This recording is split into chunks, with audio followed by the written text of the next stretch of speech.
We had talked about this episode since before we even had a series pickup. The idea that Deborah has material out there in the world that hasn't aged so well. What you watching? Deborah Vance. Someone made a supercut of all her shitty racist jokes. We never really want to take on cancel culture, but this season with Deborah on the precipice of this huge job, it felt like the time we had to do it.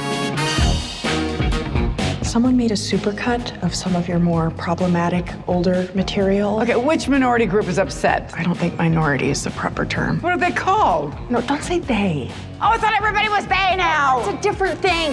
I really loved that scene. It felt like classically the show. It's them butting heads. It is the grist between these two women of very different generations. The other beat in that scene that really makes me laugh too is the Zsa Zsa Gabor. You're lucky that Zsa Zsa Gabor shit is only available on VHS. I mean, it was textbook slut shaming. Well, she was a slut. Hannah's response was improvised. Yeah, Hannah's response was real. She's like, that's fine. And Gina started to laugh on this. She said, well, she was a slut. Can I say, and that was her choice? And that was her, right? Yes. And next. Well, she was a slut. Oh my, well, but that's fine.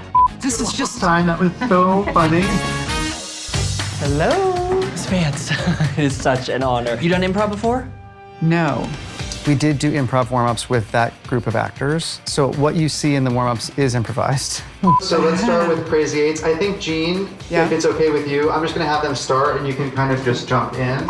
876 5 4 3 2 1 876 5 4 3 2 1 2 1 2 1 2 1 2 1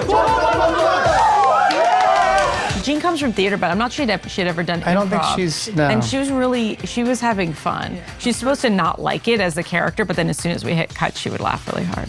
We got it, we love it, we're happy. Deborah actually has a lot of fun at the frat party, I think because it makes sense for her character. Deborah Vance loves to party.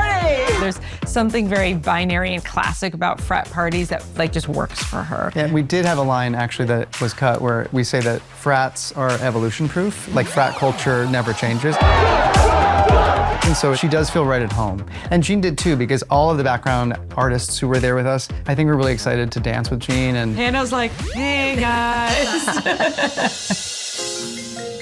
Deborah. I'm not gonna make it to Pride. What?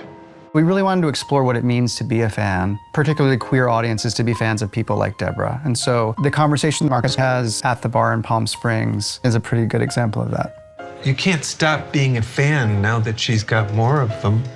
We loved her before anybody else did. And she loved us before anybody else did. That's not nothing. Really interesting to us to explore this kind of duality of a figure like Deborah. On one hand, you're having these marginalized groups who have been harmed by her jokes. And then on the other hand, there's this marginalized group that has been lifted up by Deborah. She made me feel like I could be on top. For Marcus, it's extra complicated because he's a fan of this person. Now, this person's son is getting so big that it's eclipsing him and his job. And so he's really coming to terms with who am I in this orbit. Roy, I'll be coming to QVC next week, and I'd like to talk. The network canceled your test show. Why? Did they say why? Could be because of this supercut a bunch of people have sent to me. Comedy is really a minefield. I can't believe this is happening now! It's the job of a comedian to try and say things that are provocative because that's part of the thing. You are provoking the audience to laugh. You are tickling them, and sometimes you tickle too hard, you know? But I do think in terms of the cancel culture conversation, a big part of it that we don't always examine is the response to it. People are too easily offended now. If you don't like a joke, don't laugh! An argument has been made that, well, you can't joke about anything anymore.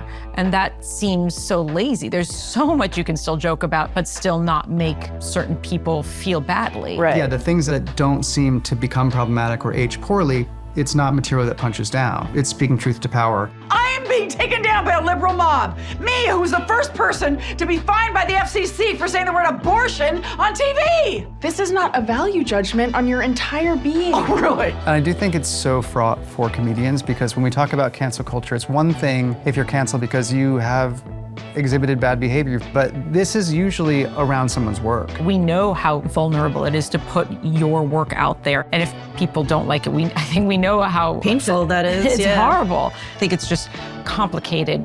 The jokes were hurtful and shitty. Both things can be true. You get to be rich and famous for making jokes, and people are allowed to have their reactions to them. A lot of comedians have this identity as kind of scrappy. Even when they reach these crazy levels of success, I don't think they think of themselves as high status. I think they still think of themselves as probably the way when they started out. Right. And so they think they are speaking truth to power, but you need to step outside yourself and realize the tremendous position of power you're in. Why don't you just apologize? No. You never apologize for a joke. Why not use your comedian brain to fight through your defensiveness and think outside of yourself? Isn't that what good comics do? I think that was one of the most important things for us to explore in this episode is that defensiveness. Comedians are supposed to reflect culture.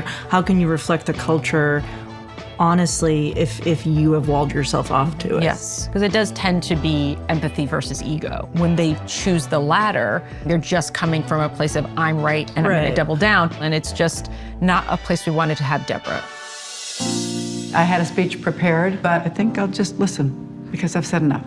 Deborah finally does really consider, did these words hurt? She's willing to listen, which is, of course, the tenet of improv. You listen to your scene partner and you can agree and move forward without necessarily needing to negate your entire personality. And I think that's really the journey that we try to put Deborah on in this episode.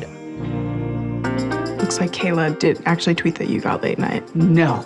Is she insane? I know, I'm so sorry. How was she thinking I'm gonna kill her? Listen. We talked, I think, a lot about the way in which we could deliver it and still make it surprising. It felt like it made sense at the end of this episode where it seems like all is lost. I got late night. Oh my God! Of course, now that she's going to get it, there will be repercussions.